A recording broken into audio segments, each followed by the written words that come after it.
Oke, cek satu dua. Selamat pagi, assalamualaikum warahmatullahi wabarakatuh. Waalaikumsalam warahmatullahi wabarakatuh. Sebelumnya perkenalkan kami dari kelompok 1 yang berjumlah 7 anak. Yang pertama ada Herani Anissa, ada Farayu Zahra Martiana, ada Farika Suci dan Ningsi, ada Zanatul Imamah, ada Ma'arif Abdul Aziza, ada Muhammad Abdul Aziz, dan yang terakhir ada saya Muhammad Ibn Sultan Fadudin. Sebelum memulai presentasi, izinkan saya menyampaikan judul atau tema dari gambar struktur otak dari tangisan ke kalimat perjalanan pemerolehan bahasa anak. Topik yaitu tahap pemerolehan bahasa. Dan di sini sudah terpampang jelas bahwasannya judul yang kita ambil itu dari tangisan ke kalimat perjalanan pemerolehan bahasa anak. Teman-teman bisa melihat bahwasannya di sini ada otak yang dimana otaknya berwarna-warni. Sebenarnya otak itu tidak berwarna-warni, alangkah mungkin karena lebih berwarna jadi kita mengambil otak ini berwarna-warni seperti ini. Iya. Maksudnya berwarna-warni ini nanti ada bagiannya teman-teman ya, gitu. Bukan asal kita mencoret-coret. Nah, poster ini menjelaskan bahwa kemampuan anak itu terus berkembang, bukan semestinya atau bukan berarti bahwasannya anak itu tidak berkembang karena otaknya konslet. Tapi poster ini menunjukkan bahwasannya tahap-tahap dari ketingkatan anak ketika anak itu mungkin berpikir atau berbicara. Nah, dalam poster ini juga menunjukkan perkembangan, ya. Yang pertama nanti ada kemampuan berbicara, produksi bahasa, dan juga ada pemahaman makna atau pemaknaan kata serta interaksi sosial. Gambar otak di tengah melambangkan bahwa perkembangan, ya, di tengah.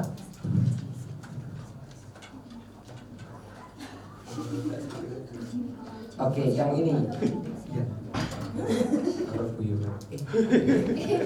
Sorry. Ya, gambar otak di tengah melambangkan bahwa perkembangan bahasa berkaitan erat dengan perkembangan kognitif anak. Perolehan bahasa pada anak merupakan proses perkembangan yang terjadi secara bertahap sejak bayi hingga mampu menggunakan kalimat secara utuh.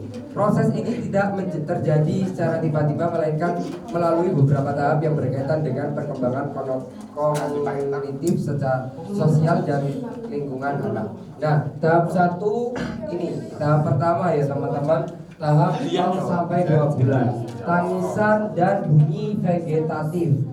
Reflektif mengekspresikan kebutuhan. Contoh, wah, nah, ini sama. Dah.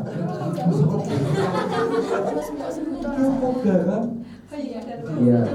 Wah. Nah, itu tahap pertama, yaitu warna biru dan juga warna kuning. Nah, ini adalah tahap pertama ketika bayi mencerna tangisan dan juga bunyi vegetatif. Selanjutnya yaitu tahapan kedua teman-teman, mulai dari 3 bulan sampai 6 bulan. Berdekut coy dan tawa, suara vokal, respon sosial. Contoh, oh, hehehe. Nah, itu adalah tahap kedua, yang dimana otaknya berwarna hijau dan juga berwarna pink. Iya, itu pokoknya. Oke, selanjutnya yaitu tahap ketiga, 6 sampai 12 bulan. Doubling. Doubling,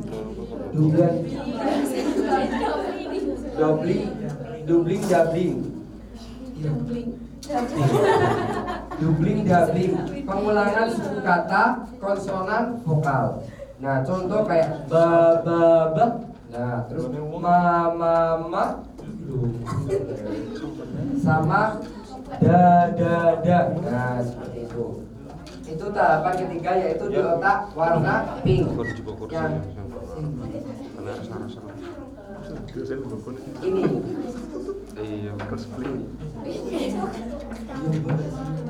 Terus tahap keempat 12 bulan sampai 18 bulan. Kata tunggal holofrase. Ya, satu kata mewakili makna utuh. Contohnya seperti mama. Bisa berarti mama datang. Nah, kayak contoh mama. Nah, ada mamanya datang kayak gitu. Terus ada mama, ada mamanya beli sayur kayak gitu. Contoh itu di usia 12 sampai 18 bulan. Terus tahapan yang keempat itu mulai dari 18 bulan sampai 24 bulan. Ujaran dua kata mulai menyusun frasa sederhana, kurung buka, telegrafis, kurung tutup, ya. Contohnya mau cucu, mau susu, sama bola jatuh. Nah, itu adalah tahapan kelima yang dimana otaknya itu berwarna oranye dan juga merah. Ya, seperti itu. Halo teman-teman. Terus yang terakhir ada tahap 6, 2 tahun plus 2 tahun, jadi 2 tahun lebih. Kalimat sederhana dan kompleks, tata bahasa berkembang, lebih banyak kosakata. Contoh, aku mau main bola, aku mau mandi bareng kakak, aku mau makan ayam, aku mau minum susu etawa. Nah, seperti itu contoh. Itu tahapan ke-6 atau tahap terakhir. Nah, di sini ada iya. Nah, tahapan 6 di usia 2 tahun plus. Nah, seperti itu teman-teman. Nah, mungkin cukup belum ya, sebentar.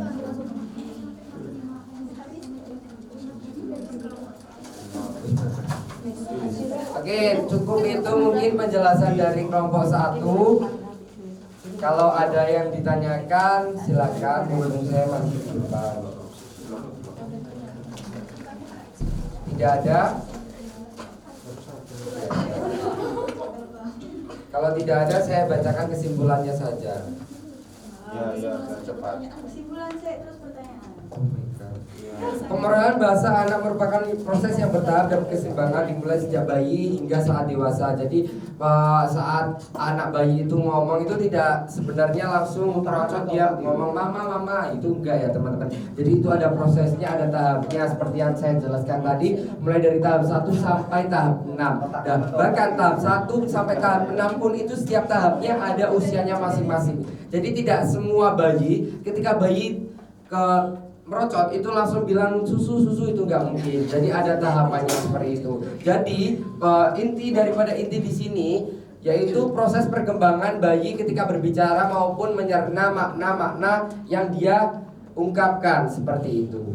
Itu kesimpulannya.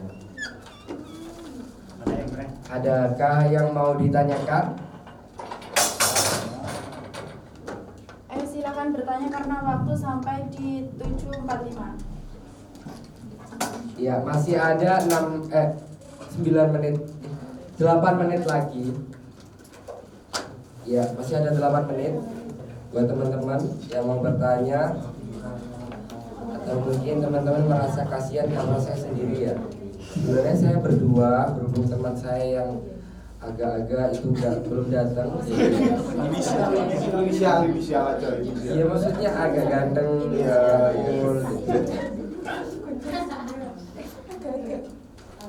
Iya, silakan mbaknya yang tidak, saya kira mau tanya.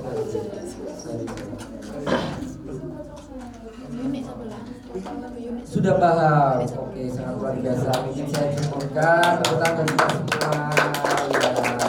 Terima kasih untuk waktunya dan juga kesempatan saya untuk berbicara di depan kalian semua. Semoga ini menjadi manfaat bagi kita semua dan diberikan Iya, terima kasih. Saya akhiri. Apabila ada tutur kata yang tidak berkenan, saya mohon maaf sebesar-besarnya. Wassalamualaikum warahmatullahi wabarakatuh.